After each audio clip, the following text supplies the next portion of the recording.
오늘 주일 오후 원어 말씀 훈련에 오늘은 기도의 성경적인 정의와 방법에 대해서 히브리어와 헬라어 그 원뿌리 공부를 좀 하면서 다양한 이 기도의 방법을 배우기를 원하고 그렇게 또 앞으로 행하기를 원합니다. 디모데전서 2장 1절에 그러므로 내가 첫째로 권하노니 모든 사람을 위하여 간구와 기도와 도구와 감사를 하되, 기도의 사전적인 정의는 기도는 신 또는 신격화된 대상과 의사소통을 시도하려는 행위, 또한 신에게 무엇인가를 간청하는 행위를 말한다. 이 일반적인 기도의 정의도 우리가 알고 있는 무엇을 간청하는 것만 아니고 제일 먼저가 신과 교통하는 것이다. 그렇게 정의했어요. 일반적인 기도의 정의와 다른 종교에서도 기도는 두 가지 요소를 포함합니다. 무엇을 얻기를 일방적으로 구하는 것 외에 신과의 의사소통, 대화로서 듣는 것을 포함합니다. 그런 점에서 오늘날의 기독교 안에서의 기도는 한쪽만 강조되어서 무엇을 얻기를 위해서 구하는 것을 기도라고 생각하는 건 잘못됐습니다.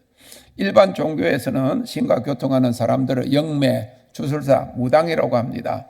그들은 그들의 신과 교통하여 그들에게 찾아오는 사람들에게 신의 말을 전달하는 중개자로 활동하고, 대중은 그냥 자신의 어떤 목적을 위해 구하는 것이 기도인 것으로만 아는 것입니다. 그런데 성경은 우리를 주님과 직접 교통할 수 있는 왕같은 제사장으로 부르셨습니다. 그리고 양은 목자의 음성을 듣는다고 했습니다. 자녀는 부모와 대화합니다. 그냥 자녀가 맨날 달라고만 하면 온전한 가족관계가 아닌 거죠.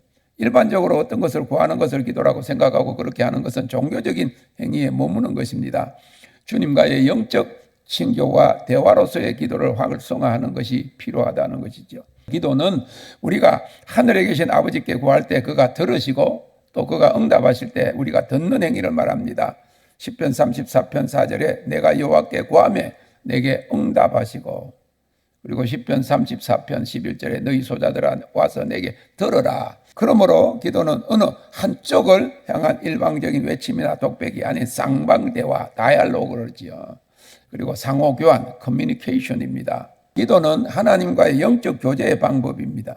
창세기 33장 11절에 보면 사람이 그 친구와 이야기함 같이 여호와께서는 모세와 대면하여 말씀하시며, 그리스도인에게 있어서 기도는 영적 호흡이고 동시에 하나님의 능력을 우리 자신들에게 끌어들이는 통로고 문제 해결의 열쇠입니다. 존 화이트는 기도에 관해 가장 먼저 배워야 할 것은 하나님께서 우리와 교제하기를 원하신다는 것과 그분이 우리를 그분께로 이끌고 계신다는 사실이다. 히브리어와 신약의 헬라 원어적 기도의 의미를 몇 가지 살펴보면, 첫째는 프레어, 비히라고 그러는데 기도, 무덤이라고 하는 스트롱 코드 H1158에서 왔습니다. 킹 제임스 버전에 이러한 번역이 5번 나오는데, bow out라고 그래서 영어로는 to gush over, 분출하다, to swell, 부풀다, to desire earnestly, 간절히 원하다, by implication to ask, 묻는 암시로, cause, 원인, inquire, 문의, seek up, 찾다, swell out, 부풀어 오르다, boil, 끓다, 이런 여러 가지 의미가 있습니다. 이 프레어 베이가 이야기하는 것은 무엇을 달라고 그냥 소원을 구하는 것이 아니라 원인을 묻고 찾고 간절히 하나님 뜻을 구하고 찾고 듣는 것입니다. 우리가 어떤 기도에 문제가 나오면 하나님 이걸 해결해 주세요 그렇게만 하지 말고 그 원인이 무엇인지, 그 하나님의 뜻을 먼저 찾는 것이 중요하다. 하나님 뜻이 뭔지도 모르고 하나님 믿음의 실현을 주기 위해서, 가르치기 위해서 어떤 어려움을 낳았는데 이거 해결해 주세요, 해결에만 관점을 두고 응답만 받으려고 그러면 하나님이 그걸 통해서 가르치려고 하는 것을 듣지 못한다고 하는 그런 뜻이죠. 그래서 이방인처럼 무엇을 먹을까, 무엇을 마실까, 무엇을 입을까 구하지 말라. 너희는 먼저 그의 나라와 그의 의를 구하라. 그의 통치와 그의 의로움을 구하라. 그러면 이 모든 것을 더하시리라. 하늘의 것, 영적인 것, 하나님의 뜻을 구하고 하나님과의 교제에 힘써라. 그러면 일상에 필요한 것, 너희 하늘에 계신 아버지께서 너희 쓸 것을 다 아시고 채워주신다. 기도하기 전에 구할 것을 아신다. 그런데 왜 기도하라고 하십니까? 하는 부분은 좀 뒤에 나옵니다. 하늘에 계신 좋은 아버지가 주십니다. 그래서 관계와 교제가 더 중요합니다. 이 바오카시라고 하는 게 나오는데 H1245 킹 제임스 버전에 굉장히 많이 나와요. 이 성경 구절에 225번이나 나오는데 search out, 탐색하다, make, inquisition이라고 그래서, 그리고 by implication to strive after, 노력한다, 프로큐어, 일으키다. 그렇듯 하나님의 뜻을 찾는 데 있어서 탐색하듯이 한다. 보물찾기 하듯이 찾는다. 신문하듯이 끈질기게 묻는다. 죄 지은 것에 신문하는 것이 아니고 뜻을 바로 알기 위해서 끈질기게 묻는다. 그리고 기다린다. 그런 뜻입니다. 시편 40편 1절에 내가 여호와를 기다리고 기다렸더니 귀를 기울이사 나의 부르짖음을 들으셨도다. 그러니까 기도하고 부르짖고는 기다리는 거 굉장히 중요해요. 바로 안 준다고 또 원망하고 그러면 기도한 게 아무 소용이 없으니까. G685는 이거는 헬라어인데 이 아라라고 나오는데 한 102번 정도 나오는 것은 하늘을 향해 들린 기도다. 빌기 그랬어요. 아이로 에로라 그러는데 동사 들어올리다, 목소리를 높이다, 마음이 긴장하다, 항해하다, 죄를 속죄하다, 그리고 의심하게 만들다, 치우다, 옮기다, 가져가다 이런 많은 뜻이 있는데 기도는 땅을 향하는 것이 아니라 하늘을 향해서 기도합니다. 그래서 성경적인 기도는 하늘을 향해서 기도합니다. 예수님도 고개를 들어 하늘을 우러러 그렇게 기도했다 그 말이에요. 왜냐하면 하늘을 향해서 들린 기도라고 하는 그 아라가 신약에 102번 나오게 된다고. 하늘에 계신 아버지 하나님의 뜻을 찾고 위의 것을 찾는 것이다. 땅에 있는 걸 구하는 것이 아니라 영적인 것을 구하는 것이 중요하다. 그래서 한적한 곳 골방에서 떨어져 기도하는 것이다. 긴 항해와 같은 여정이다. 그리고 의심과 근심을 버려야 된다. 죄를 회개하는 기도, 마음을 청결케 하는 청소가 기도다. 회개 기도죠. 데아이시스라고 하는 이 헬라어의 간청, 길이 이런 뜻이 또 나오는데 구걸하다. 묶여 있어가지고 나를 풀어달라고 구걸하다. 그 다음에 간청하다, 청하다. 포로된 것과 같이 묶여있어 절박함을 호소하는 것이다. 안전병이가 구걸하듯이 간절히 청한다 그 말이에요. 얼굴에 막 이게 불쌍한 표를 하고 그리고 손도 이렇게 내밀고 인도에 가면 막 발에 앞에 엎드려가지고 간절히 내가 가장 낮은 처지에 있으니까 좀 높으신 분이 나를 제발 도와달라고 하는 그런 기도. 사람 앞에서는 자존심 상해서 못하지만 하나님 앞에서는 그런 태도가 필요하다는 거지. 이 성경적인 기도의 의미가 구약에 나타나는 용어로서는 일반적으로 사용된 용어는 그 앞에 있는 건 이런 것도 있다 그 정도 마시고 팔날인데 그 의미는 기도하다, 간섭하다, 판단하다, 중재하다, 간청하다. 여기 창세기 20장 7절, 민수기 11장 2절, 신명기 9장 20절에 여기 나옵니다. 그 명사형 테필라는 시편에서 기도에 사용되었는데 하나님의 이름을 찬양하거나 기원함이 있어서 하나님을 향한 부르면은 카라가 사용되었어요. 요구하다, 기원하다, 하나님 계시를 묻다 하는 데는 샤알이 사용되었다. 그래서 한국말로는 한국 성경에는 기도라고만 되어 있지만 영어로는 프레어라고 되어 있지만 히브리어 헬라어에는 여러 다양한 뜻이 있고 그 형편 따라서 다 다른 언어를 사용했다. 그래서 성경 연구 그다음에 이제 원문 연구가 필요한 거예요. 여기 기도는 어떤 기도인가 이런 걸 안다. 그러면 이런 기도가 우리에게 필요합니다. 이렇게 설교할 때도 이렇게 목회자들이 설교하는 사람이 공부를 하고 연구를 해서 설교를 해야 된다. 일반적으로 그냥 기도하면 여러분 교회 나와서 기도하면 하나님 새벽 기도 나와서 기도하면 하나님 복 주십니다. 이런 식으로 하니까 그냥 무조건 기도가 원하는 것을 구하는 그런 기복적인 그런 기도가 될 수밖에 없었다고 하는 것이요. 그리고 다른 사람의 얼굴을 즐겁게 하기 위해서 화를 진정시키거나 은화를 구할 때는 할라가 사용돼요.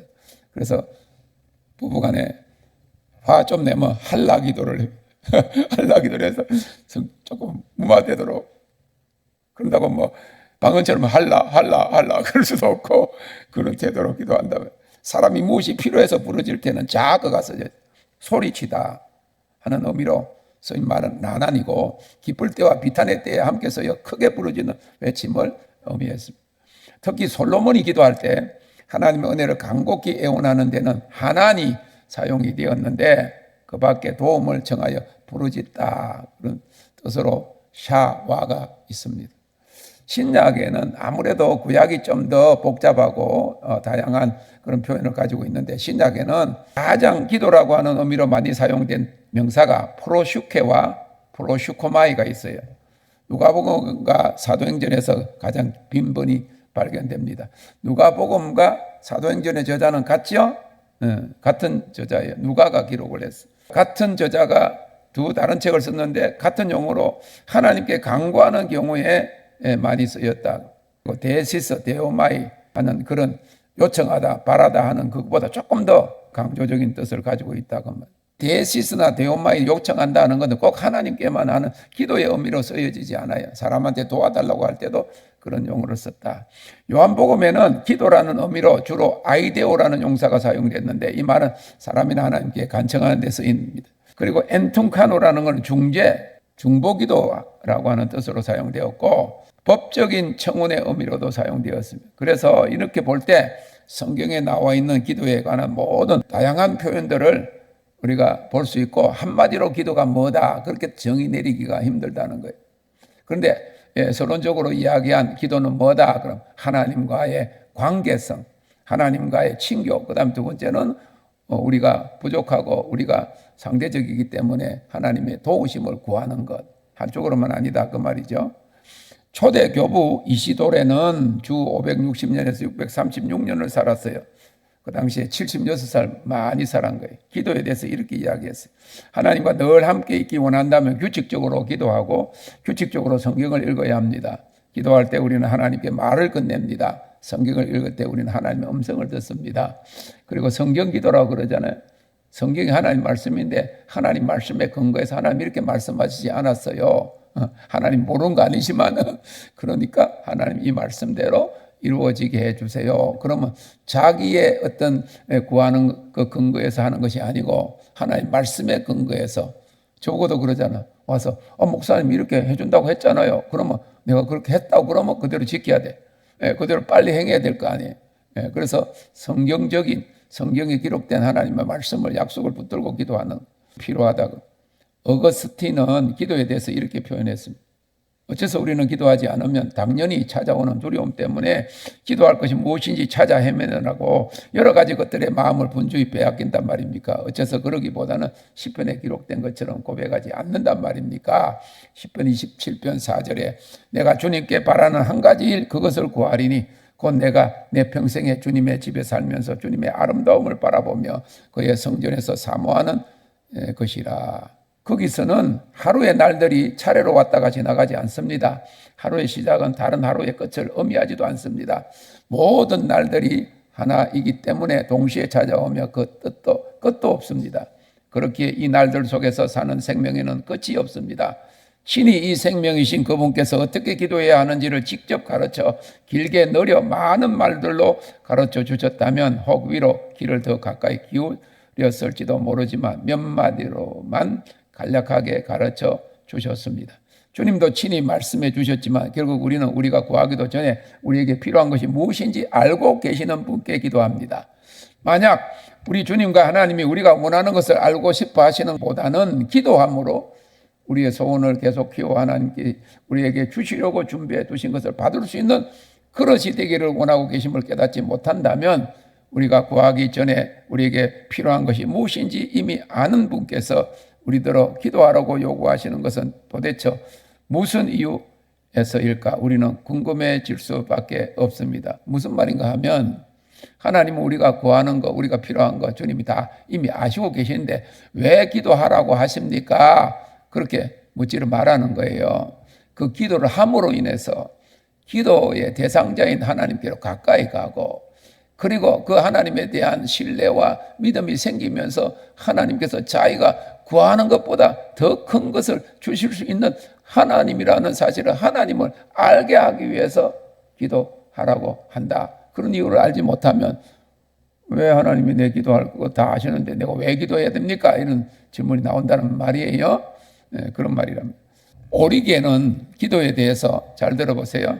기도는 단지 어떤 것을 하나님께 요구하는 것도 아니고 그 유익이 우리가 요구한 것을 얻는 것에 국한되는 것도 아니다.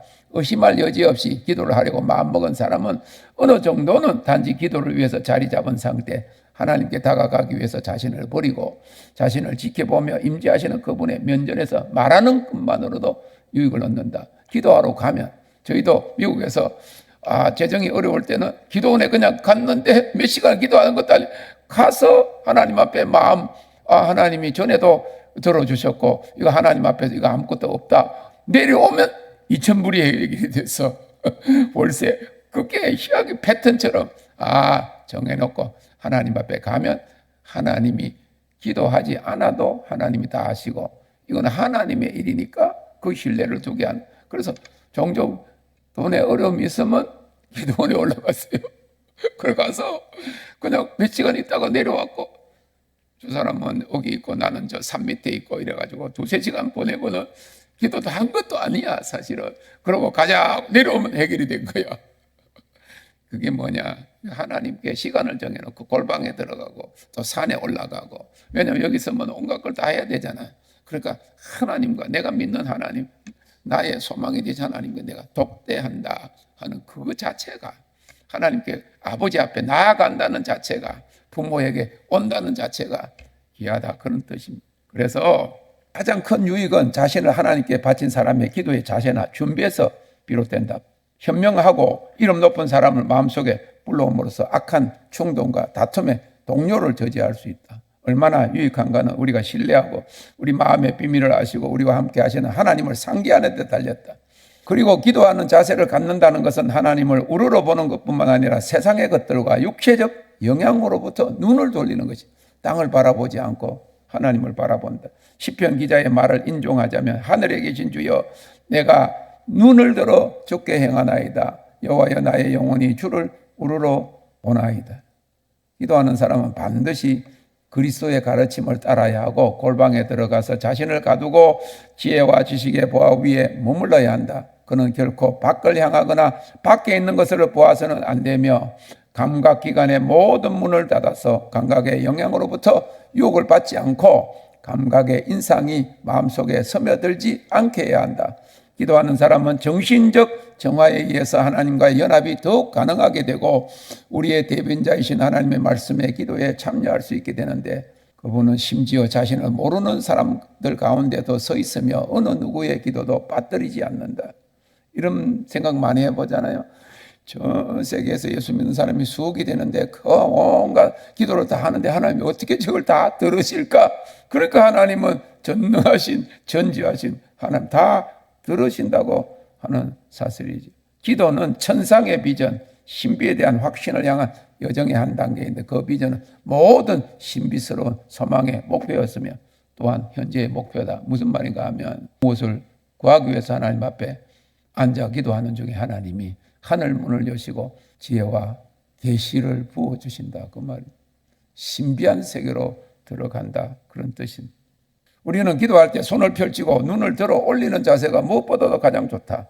이것은 영혼과 마음에 합당한 자질을 나타내는 모습인데, 그런 자세로 영혼은 그 대상에 집중하고 마음은 하나님을 향하는 것이다. 서는 것 역시 이성이 땅에 매이지 않고 만물의 주를 향해 들어 올려진다는 것을 나타내. 우리는 기도한다, 무조건 앉아서 기도하는 거죠. 하지만 우리가 무릎을 꿇어야 하는 기도가 있다. 어떤 사람이 치유와 용서를 간청하면서 하나님 앞에 자신의 죄를 고백할 때 무릎을 꿇는 것은 자세를 낮추고 복종하는 사람에 대한 상징이다. 한국 드라마에서 보면 조금 뭐 잘못했다고 하면 남편이 부인한테 무릎을 꿇고 또 서약서 쓰고 이해가 안 돼. 한국에서 그렇게 종종 하나요? 드라마에서만 하지 않고 무릎을 꿇는다, 자신을 낮춘다, 그런 말이에요. 우리 하나님 앞에서는. 심지어는 모르게는 우리는 기도할 때 동쪽을 향해야 한다. 그것은 해가 뜨는 방향이다. 그 방향으로 기도하는 것은 영원히 참된 빛이 떠오르는 쪽을 본다는 상징을 지니고 있다. 기도는 주제에 따라 네 부분으로 나눕니다. 첫째, 시작 또는 머리말에서 성령 안에서 그리스도를 통해 하나님께 영광을 돌려야 한다. 다음으로는 일반적이고 특별한 감사가 뒤따른다. 세 번째로는 제 고백이 오는데 제 습관으로부터 구원해 달라는 기도와 과거에 대해 용서를 비는 기도와, 네 번째로 기도하는 사람은 큰 하늘의 것, 그 자신의 것과 일반적인 것, 그리고 또한 자신의 가족과 사랑하는 사람들을 위한 간구를 추가해야 한다. 마지막으로 기도는 시작했던 것과 마찬가지로 성령 안에서 그리스도를 통해서 하나님께 영광을 올림으로써 끝나야 한다라고 하였다. 주님을 찬양합니다.